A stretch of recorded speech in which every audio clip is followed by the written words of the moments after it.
Hello, friends. This is Dave Hurwitz, executive editor at ClassicsToday.com, here with reference recordings. And today we're talking about Bruckner's Symphony number 9 in its 3-movement normal version without all of those dreadful attempts at completing the finale that are going the rounds these days and giving people an opportunity to turn in absolutely horrendous performances of a conjectural 4-movement thing, which is just awful. If ever there was a good time for somebody to die, it was Bruckner when he was working on the finale. And there you go. That's the answer as far as that goes. But we're not going to have that argument again, are we? We've already discussed it. I made a whole video about why the Bruckner 9th finale is just atrocious. And you can go and watch the video and scream and yell about that over there. Let's not do it here. Because today we're talking about the reference recording for the 9th.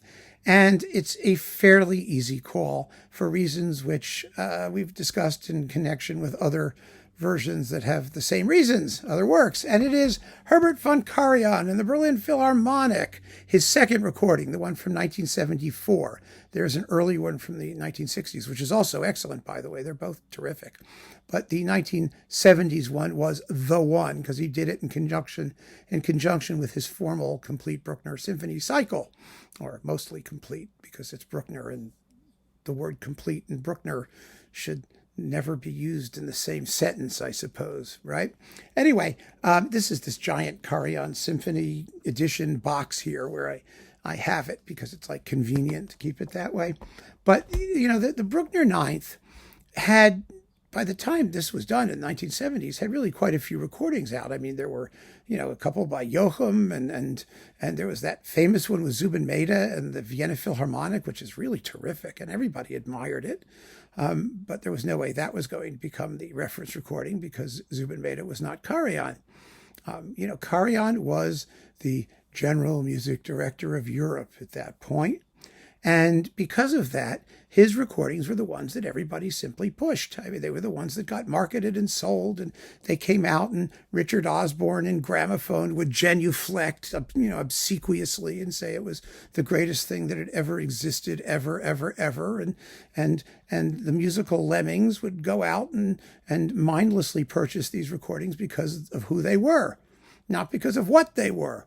Now, in a lot of cases, let's be honest, they were excellent. And this is one of those cases. Karajan's Bruckner 9th is a superb performance of the Bruckner 9th. I personally, I owned it when it came out. I owned the earlier one too.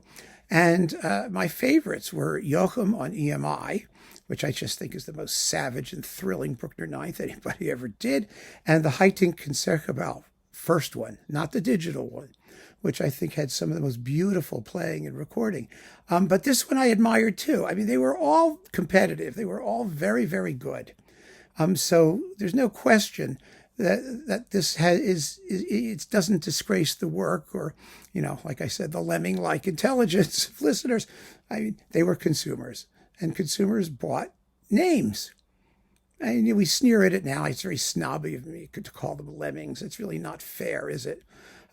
People bought what they were told to buy based on the recommendations of experts such as myself, you know, such as we were at the time, and based on what we'd heard and what the discography was.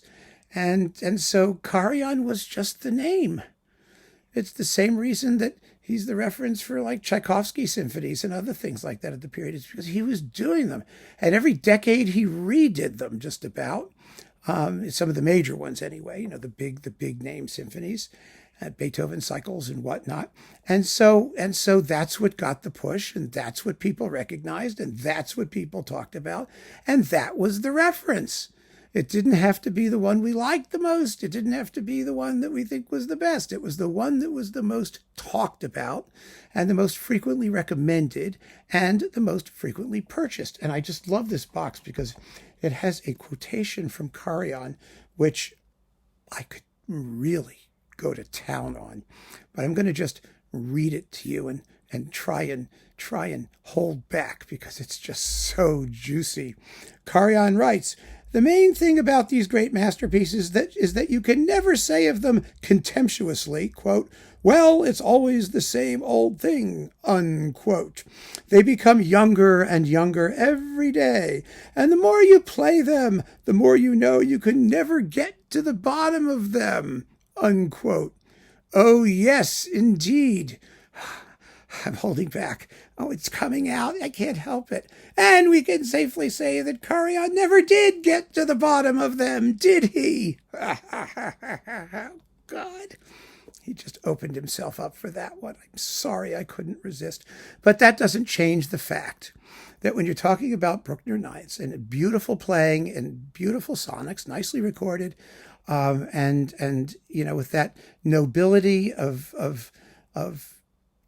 sort of structure and intent, steady tempos, all the transcendental bits in the adagio very nicely touched in, the giant sound looking out into the cosmic depths with the horns going da da da and the trumpets going da da da da. You know, oh, it's marvelous.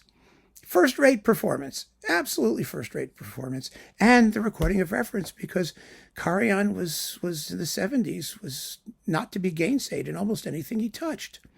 You know, he really controlled much of the industry, particularly in Europe. And so there you have it. Keep on listening, friends. Thanks for joining me. Take care.